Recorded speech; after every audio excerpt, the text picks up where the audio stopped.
तो फाइनली ये वीडियो उनके लिए होने वाली है जो भी दोस्त मेरे आरआरबी एनटीपीसी ग्रेजुएट लेवल या अंडर ग्रेजुएट लेवल 2026 को टारगेट कर रहे हैं। यानी कि फॉर्म तो फिलअप हो चुके हैं सभी दोस्तों के।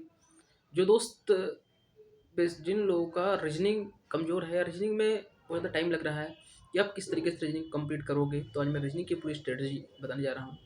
कि अगर मैं बात करूँ रेलवे की, तो एसएससी और रेलवे की रीजनिंग भाई मेरे बहुत डिफरेंस है। ये जो आपको बताता है कि अगर आप एसएससी और रेलवे की रीजनिंग सेम है, तो मैं तो इस बात को नहीं मानता हूँ। और आपको ये खुद रियलाइज़ हो जाएगा जब आप मॉक टेस्ट लगाओगे। किस लिए? मैं इसलिए बताना चाहता हूँ क्योंकि मैंने RRB NTPC 2025 graduate level, under graduate level जो अभी हुआ है ना, उसके सारे पेपर्स का एनालिसिस करके, यानी कि मैं सारे मॉक टेस्ट दे चुका हूँ।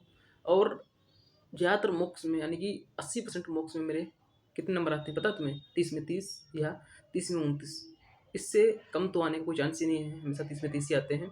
और अगर आपको विश्वास ना हो तो मैं वीडियो में भी लगा दूँगा, दिखा दूँगा आपको कि मॉक टेस्ट का क्या है, क्योंकि अभी तो मैंने एनटीपीसी से कोई एग्ज़ाम दिया नहीं है। फर्स्ट टाइम 2026 में ही दूँगा।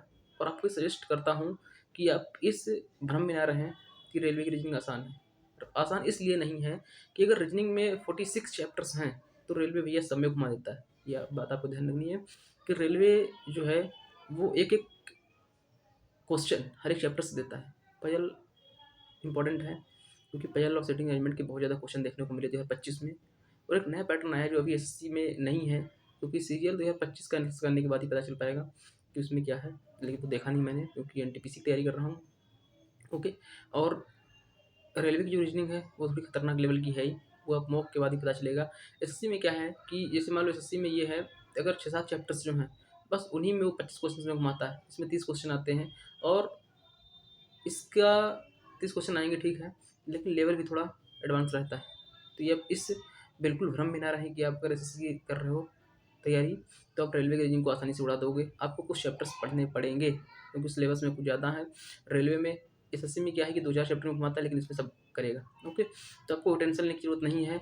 और इस वीडियो के नीचे अगर ज़्यादा से ज़्यादा कमेंट आते हैं, तो मैं आपको रीजनिंग की एक शॉर्ट वीडियो या रीजनिंग में टाइम को कम कैसे करें, ये भी बताऊँगा। क्योंकि टाइम को कम करना कोई एक दवाई नहीं है भाई मेरे। आप जितना ज़्यादा प्रैक्टिस करोगे, एक चैप्टर के आपके बहुत सारे क्वेश्चंस करने होंगे, तभी आप कर पा रहे हो। और जो दोस्त पूछते हैं कि रीजनिंग कहाँ से पढ़ें, तो मैं ये बताऊँ कि रीजनिंग पे एक अभी आरडब्ल्यू रेलवे एग्जाम्स पे वो शोभित भारद्वाज सर हैं, उन्होंने अपनी एसआरटी एक्सप्रेस से शुरू की है, वो आप वहाँ से कर सकते हो। या मैं तो संदीप चौधरी सर से पढ़ा हुआ हूँ।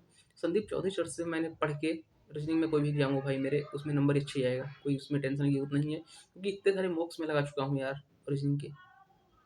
क्योंकि मेरे को पता है कि रीजनिंग पे मैंने कितना ज़्यादा कमांड किया है। और ये अपना जो वीडियो है, ये रीजनिंग किंग यूट्यूब चैनल पे आने वाला है। सभी दोस्तों से बस एक ही रिक्वेस्ट है कि आरआरबी एनटीपीसी या एसएससी किसी भी एग्जाम्स की रीजनिंग को कवर करना चाहते हैं, तो मैंने बता दिया, यहीं से आप कर सकते हो।